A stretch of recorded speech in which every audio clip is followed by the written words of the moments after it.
भालू और किसान की कहानी। एक समय की बात है, पहाड़ों के नीचे एक हरा भरा गांव था जिसका नाम सुखापुर था। गांव में चारों तरफ हरियाली, लहलहाते खेत और कल कल बहती नदियां थीं। गांव के लोग मेहनती थे और अपनी जमीन से प्यार करते थे। उन्हीं में से एक था जो एक सीधा सादा किसान था। वह दिन रात मेहनत करता, अपनी जमीन जोतता, अनाज उगाता और खुश रहता। लेकिन पिछले कुछ वर्षों से उसके खेत में उपज कम होने लगी थी। बारिश समय पर नहीं होती, मिट्टी सूखने लगी थी और मेहनत के बावजूद फसलें खराब हो रही थीं। रामलाल के पास केवल 2 बैल और एक छोटी सी झोपड़ी थी। परिवार में उसकी बूढ़ी माँ और 2 छोटे बच्चे थे। हालात इतने खराब हो गए थे कि घर में 2 वक्त की रोटी जुटाना भी मुश्किल होने लगा। फिर भी रामलाल ने हार नहीं मानी। वह रोज सुबह सूरज उगने से पहले खेतों में निकलता और रात तक काम करता। रामलाल का खेत जंगल के किनारे पर था। एक दिन जब वह खेत में काम कर रहा था, उसे झाड़ियों में कुछ हरकत महसूस हुई। पहले तो उसने सोचा कि शायद कोई जंगली जानवर होगा, लेकिन जब उसने ध्यान से देखा तो एक बड़ा सा भालू झाड़ियों के पीछे छुपा था। रामलाल डर गया और अपनी दरांती कसकर पकड़ ली। भालू की आंखें बड़ी बड़ी थीं, लेकिन उनमें कोई क्रूरता नहीं थी। रामलाल पीछे हटने लगा, लेकिन भालू ने कोई हमला नहीं किया। उल्टा वह दर्द से कराह रहा था। रामलाल ने गौर किया कि भालू के पंजे में बड़ा सा कांटा चुभा हुआ था और वह बुरी तरह से लंगड़ा रहा था। रामलाल का दिल पिघल गया। वह जानवरों से प्यार करता था और किसी को तकलीफ में नहीं देख सकता था। डर को किनारे रखते हुए रामलाल ने भालू के पास जाकर कहा, तू मत डर, मैं तेरा कांटा निकाल दूंगा। भालू ने कराहते हुए जैसे सहमति में सिर हिलाया। रामलाल ने बड़ी सावधानी से कांटा निकाला। भालू ने राहत की सांस ली और कृतज्ञता से रामलाल को देखा। वह कुछ देर तक वहीं बैठा रहा और फिर धीरे धीरे जंगल में चला गया।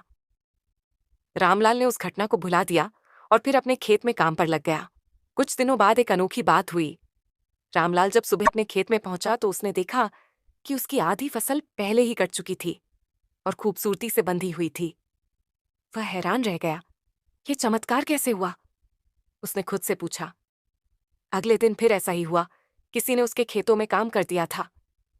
वह देर रात तक छुपकर देखने लगा कि आखिर यह कौन कर रहा है। आधी रात को उसने देखा कि वही भालू और उसके साथ 2 अन्य जानवर, एक हिरण और एक जंगली सुअर, उसकी फसल काट रहे थे। रामलाल की आंखें भर आईं। उसने जोर से आवाज लगाई, अरे, तुम सब ये क्या कर रहे हो? भालू ने मुस्कुराते हुए इशारा किया, जैसे कह रहा हो, यह तुम्हारे दयालुता का बदला है।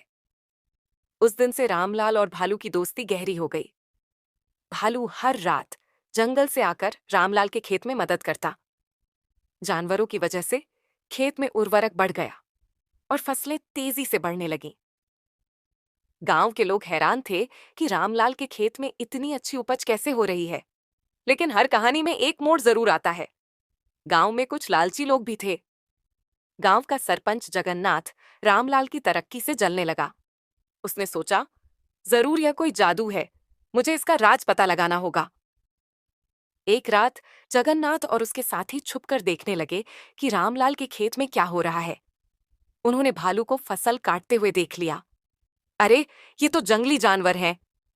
जगन्नाथ चिल्लाया, अगर हम इस भालू को पकड़कर राजा को दे दें तो हमें बड़ा इनाम मिलेगा। उन्होंने भालू को पकड़ने के लिए जाल बिछा दिया। अगली रात जब भालू फसल काटने आया तो वह जाल में फंस गया। रामलाल को पता चला तो वह दौड़ता हुआ आया और बोला, इस भालू को छोड़ दो, यह मेरा दोस्त है। लेकिन जगन्नाथ और उसके साथियों ने नहीं सुना। वे भालू को राजा के पास ले जाने लगे। रामलाल को कुछ समझ नहीं आ रहा था। वह रोने लगा।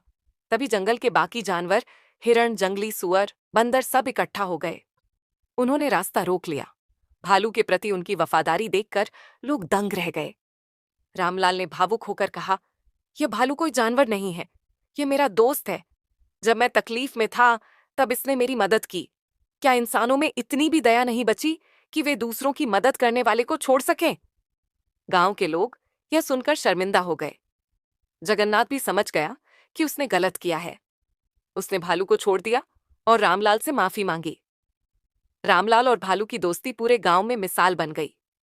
अब गांव के लोग जानवरों के साथ दयालुता से पेश आते थे। रामलाल का खेत पहले से भी ज्यादा फलने फूलने लगा। लोग समझ गए कि केवल मेहनत ही नहीं, बल्कि दयालुता भी खुशहाली लाती है।